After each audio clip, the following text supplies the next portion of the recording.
did you guys meet? In the oil. At White Rose Gasoline. You know, when I was with Canadian Oil. And were you in Montreal with them? Yeah. In the office? Yeah. I didn't know him then hardly at all. No, He was but purchasing. that's when your brother was still in Ottawa. We only met when we both were transferred to Toronto. I came as an auditor, and Dick came in from purchasing. He worked for Finn, a real affable Irishman. And Terry got moved to head office. We're able to buy my aunt out over a long period. That's the whole story, really. And then several years later, I had hoped for some time, never confident that everything was going all right, whittling at me. Anyway, I was delighted that your brother was willing to come in. The necessity of getting out of Montreal. Right. It was becoming, you know, nationalistic for the French. And even like one of our best accounts was Hydro-Quebec. And they insisted, for example, when you were on a phone call that you talk French.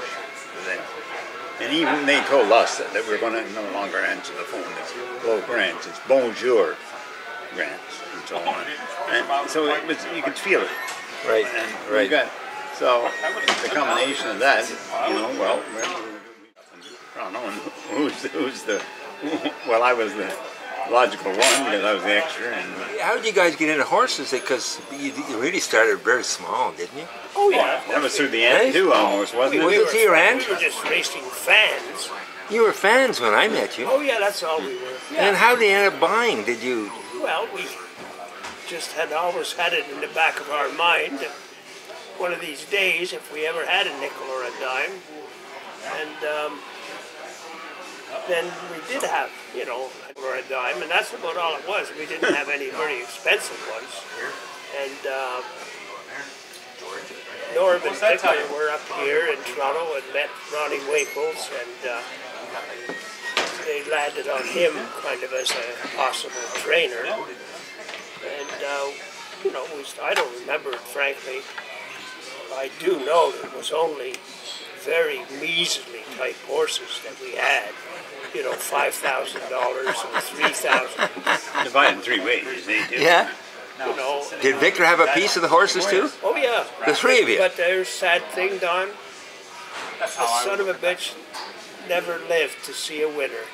He never First lived. winner, he wasn't cold yet in the ground, and we had a winner. Yeah. Oh. 1975. 1975, you had your first winner. Yeah. Yeah. And then when did you win the Triple Crown? 82. 82. That must have been the greatest. 83, I mean. Yeah, I'm sorry, the horse. And a $20,000 investment? No. Oh no, it was a little more than that. 55, I think. Oh no, wait, no, it was only about a third, eh? Oh yeah, only a third. Right. So I think it was only about 20, maybe, yeah, 15 or you're something. probably right. Yeah. That's got to be the highlight of your life, was winning the Triple Crown? Oh, Jesus. Huh? Something. You can't say that to your wives or anything, but... Oh, I tell people, well, you know, some people say, "But Jesus, you fellas really do something about the horses. You get that." No. What do you mean? I said, it's the luckiest goddamn street you ever heard of. He said, what are you talking about? I said, we were down to Lexington and bought horses and come back home, and Ronnie phoned me one day and said, Jesus, he said, Stu Ferlot and I had bought a horse here, and it was going to be 3 ways. It was Stu and his partner and Ronnie were going to buy this horse. And it's a nicely bred horse, but not a very big horse, but a nice horse.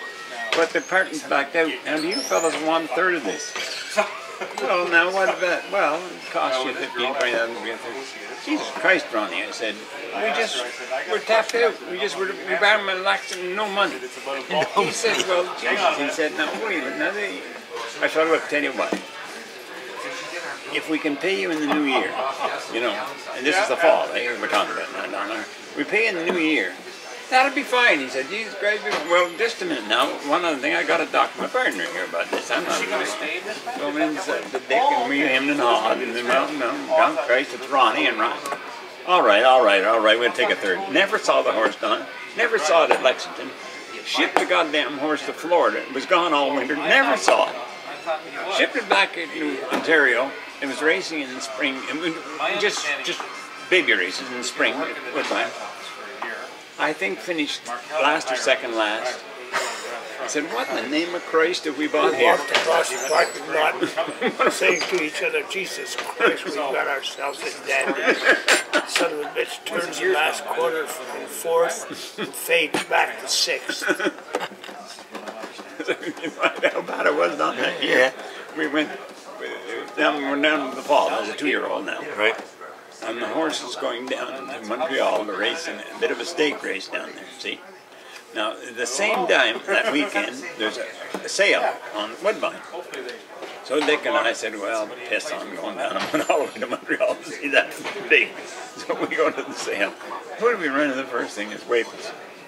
Jesus Christ, Ronnie, what are you doing here? You got the horse running in Montreal. Oh, piss on it, he said. I got Doug Brown going down there. He didn't drive him for that thing. All right. Down a little farther. Stu for Lot. That's the trainer. That's our other trainer. He says, what the Christ are you doing here, Stu? What do you mean what am I doing here? Well, goddammit, we're racing in Montreal. Oh, shit, never mind. So anyway, we went to sale and so on. It's coming along about the time of the race, man.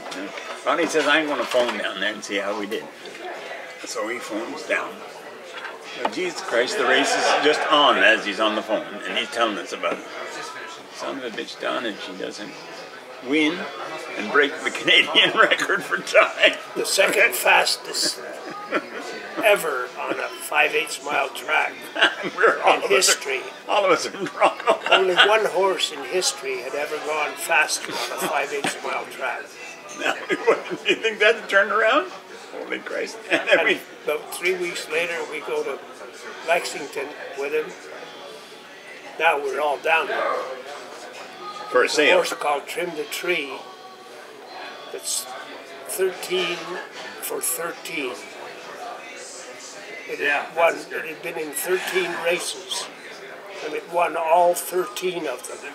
One of our This opponents. is one of the opponents that we have in the race. Coming around the last turn, Ronnie is sitting third.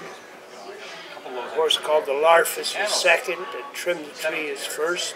And Ronnie tries to flush a Larfus to come out, get off the rail so he can follow him. And the Larfus wouldn't come off the rail because he's sitting behind, Trim the Tree, so he figures it's... So Ronnie pulls, goes up beside him and sits there, and now he's got him blocked in. The Larfus, that is. Trim the Tree is still... Ronnie just shakes our horse up right past Trim the Tree.